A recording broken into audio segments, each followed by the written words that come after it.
Ada yang komen kayak gini, aku orangnya tuh nggak bisa atur uang. Aku punya pinjaman di bank, ya bank syariah sih. Ada pinjaman ke keluarga juga. Tapi gaya hidupku itu nggak sederhana. Dan dia bilang kalau dia tuh pingin hidup tenang tanpa hutang, tapi nggak tahu caranya. Oke, aku bakal bahas tentang itulah. Aku punya jawaban yang manis di telinga, tapi ada juga yang sakit di hati.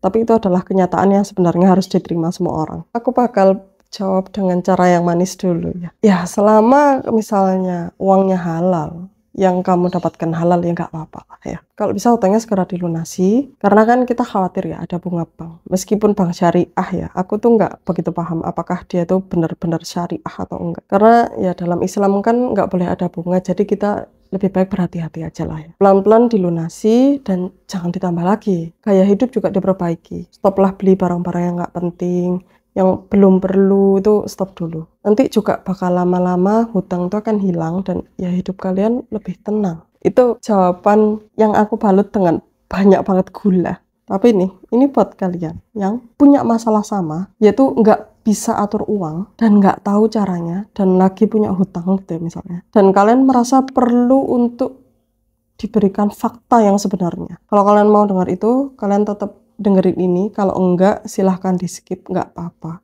Karena ini emang sakit, oke? Peringatan terakhir, fakta ini sakit. Kalau kalian nggak mau denger, silahkan di skip. Silahkan dengerin podcast lain yang omongnya manis-manis. Itu selera orang. Fakta pertama, aku nggak bisa atur uang. Itu menandakan bahwa kamu tuh udah yakin kalau kamu tuh nggak bisa atur uang. Sekarang gini, kalau kamu udah ngelabel dirimu sendiri nggak bisa atur uang, ya udah kalian pasti kayak gitu loh. Kalian udah melabel diri kalian sendiri gitu loh. Kalian harus mengubah apa yang kalian yakini dan yang kalian katakan ke otak kalian sendiri. Dari yang awalnya aku nggak tahu cara atur uang, jadi gimana caranya biar aku tahu untuk mengatur uang. Fakta kedua, jangan pernah sekalipun bilang ke publik, aku nggak bisa atur uang. Ini bahaya banget sebenarnya. Dan mungkin banyak kalian yang nggak sadar. Kalau misalnya ada orang iseng nih ya, dia bisa manfaatin itu loh dari kalian. Apalagi kalau yang kayak tadi, ada sejarah punya utang gitu ya. Itu pinjol-pinjol bisa pada masuk ke dia.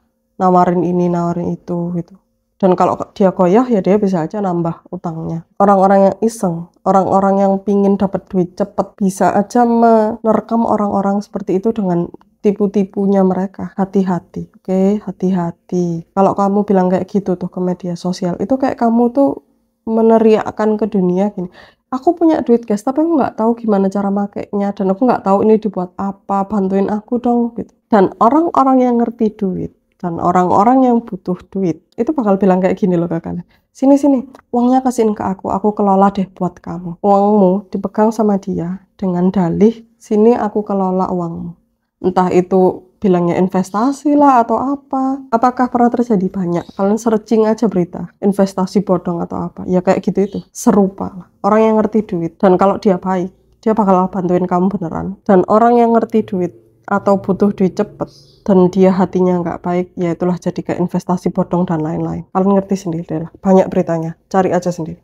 Fakta terakhir yang ketiga, kalau kalian udah tahu kalian nggak bisa ngatur duit, apa usahamu agar kalian bisa ngatur duit? Jangan-jangan selama ini kalian cuma bilang, aku nggak bisa ngatur duit dan aku nggak tahu caranya. Ya udah, jangan-jangan kalian cuma sampai situ aja. Udah ada utang, apakah perlu masih nunggu sakit dulu, nggak bisa bergerak di rumah sakit gitu, nggak bisa kerja, baru kalian sadar perlunya ngatur uang? Apakah kalian harus nunggu orang yang kalian sayang itu harus sakit, benar-benar sakit, dan membutuhkan biaya yang sangat besar agar kalian tuh ngerti pentingnya ngatur uang? Padahal selama ini kalian merasa duit kalian tuh banyak, tapi kok nggak tahu kemana dan tabungan tipis gitu ya. Dan saat butuh nggak punya. Padahal itu sebenarnya kesalahan mereka karena mereka nggak tahu cara ngaturnya. Oke, fine kalau mereka emang nggak ngerti masalahnya, bahwa mereka itu sebenarnya nggak bisa ngatur uang. Tapi aku sangat menyayangkan mereka yang ngerti masalah mereka, bahwa mereka tuh nggak bisa ngatur uang, tapi tetap gitu aja. Dan saat ada suatu masalah, nyalahin orang lain, nyalahin keadaan, nyalahin pemerintah, bahkan nyalahin Tuhan.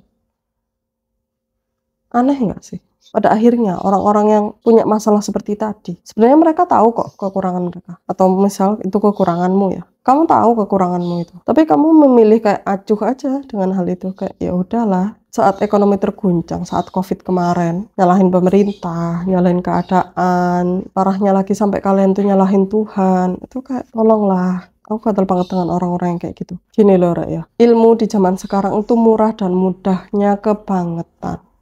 Kalau kalian nggak tahu, carilah tahu. Baca buku, lihat video yang tentang uang, cara ngatur uang dan lain sebagainya. Banyak banget dan itu gratis.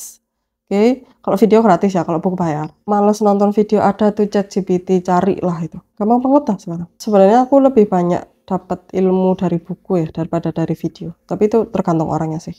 Dan kalau misalnya kalian mau beli buku dan nggak punya duit gitu misalnya, ada loh PDF yang bacakan tuh. Ini kalau nggak ada duit aja ya, aku nggak menyarankan sih. Kalau kalian nggak ada duit aja. Alasan apa lagi sekarang kalian? Oh, alasannya gini biasanya. Aku nggak ada waktu buat baca, buat nonton, dan lain-lain. Woi, itu kamu nggak memprioritaskan dirimu aja. Sekarang gini loh, buat kehidupanmu sendiri di masa depan, kamu nggak ada waktu.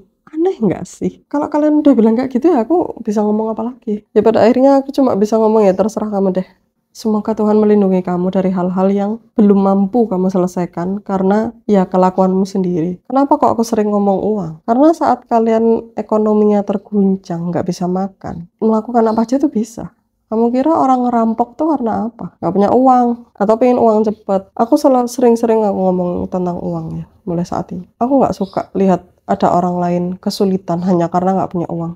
Uang tuh loh cuma kertas guys, yang kita sepakati punya nilai, aslinya cuma kertas gitu. Kok ya bisa orang susah bahkan sampai mati kelaparan hanya karena nggak punya uang?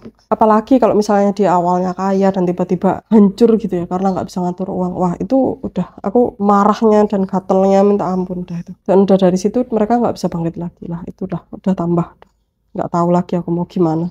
Ya semoga Tuhan melindungi mereka, orang-orang yang seperti itulah ya. Hati-hati ya sama uang. Gimana cara ngatur uang? Gimana kalian untuk ngomong ke dunia tentang kekurangan-kekurangan kalian, itu hati-hati. Apalagi kalau soal uang tuh udah banyak orang-orang yang mencari uang yang mudah diambil. Podcast kali ini sampai di sini dulu. Semoga kalian bisa mendapatkan pelajaran-pelajaran yang penting dan merasa kalau punya pemikiran seperti tadi, semoga kalian bisa segera berubah, memiliki pemikiran yang lebih baik. Ya, thank you for listening to my podcast. See you on the next episode. Bye bye.